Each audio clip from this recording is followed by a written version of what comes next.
I'm Cadence from Raising Cunninghams, and today we're going to be talking about goats and electrical fence. In this video, we will be talking about a few major mistakes that people think with goats and electrical fence. Number one is they think it can't be done unless you have net fence. And that is not true, because today is the first time we have made electrical fence with goats, and we got it to work. And I'm going to show you in a minute how we did that.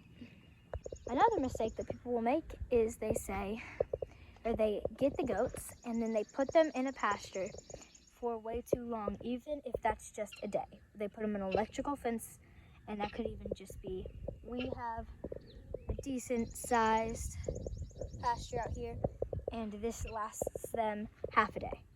So we'll also be showing you how to move them. People also think that you just give up on electrical fence if the baby goats won't stay in. And I'll talk about that in a minute too, but that is not true at all. So the first thing that I said about it just can't be done without net fence, this is how we did ours. This is 3 rows.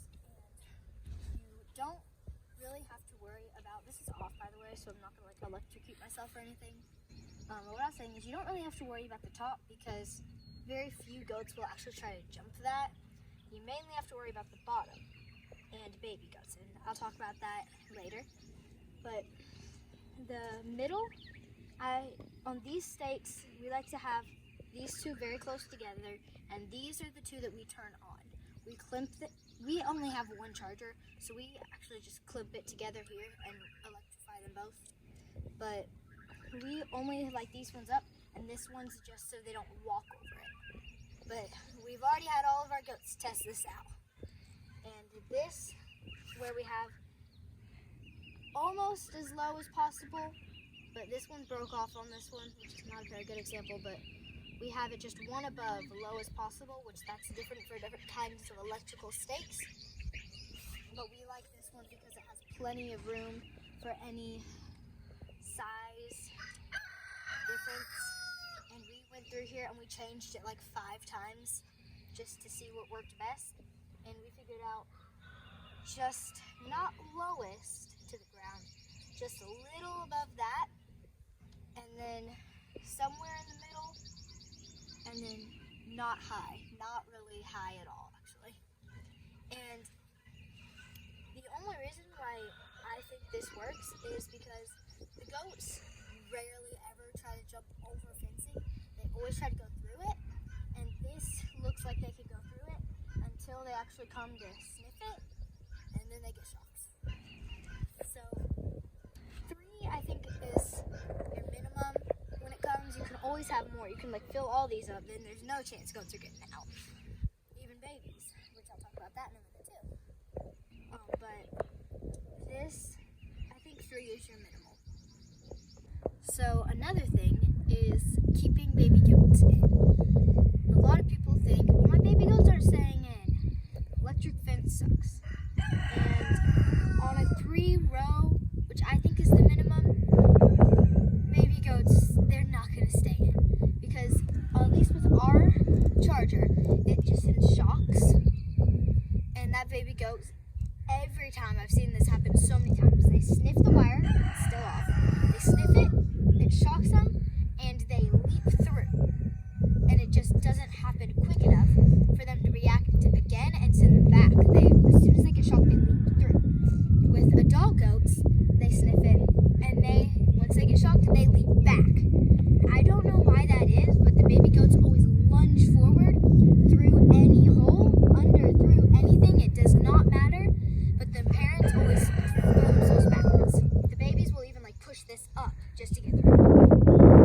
So goats and electric fence, or any pasture really, they don't have this instinct to not eat their poop. So when they poop out,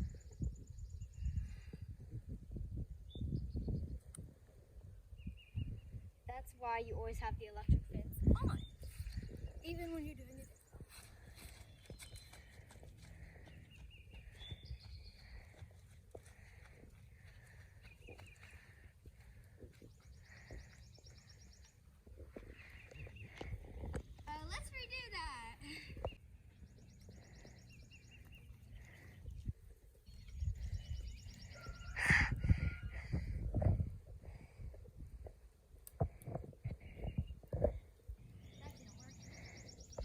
another big mistake is they leave goats in a pasture for over like half a day. Depending on a big pasture, if it's like twice this size, then a day is fine. If it's like tall grass, then you can probably do a day even with this type of grass, or paddock or whatever, because they got so much grass. But with this grass and this size, half a day at most. So that's why it's been about half a day, and we're gonna show you how to move it. And you can do these in many different ways. You can unzip the entire thing and just re-zip it over here. But I am just for today, I'm just gonna move it over. Just give them half another pasture, and then I'll unzip it tomorrow. Come in, and I'm still gonna have that be my main charger system. So I'm just gonna come on this side of the wire so that I can pound it around, and I'm just gonna come back to this in a second. I'm just gonna pinch it all along here.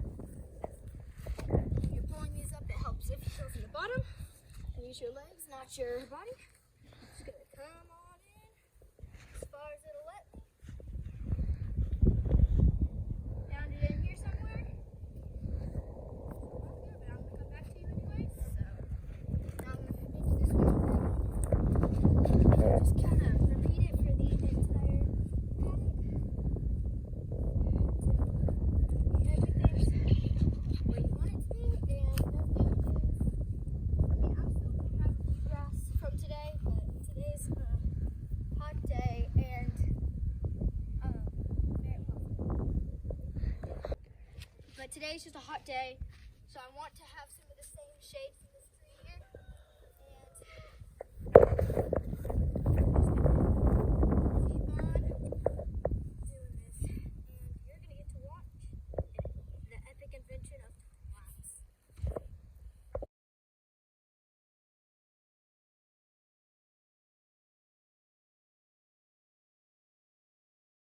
And as that time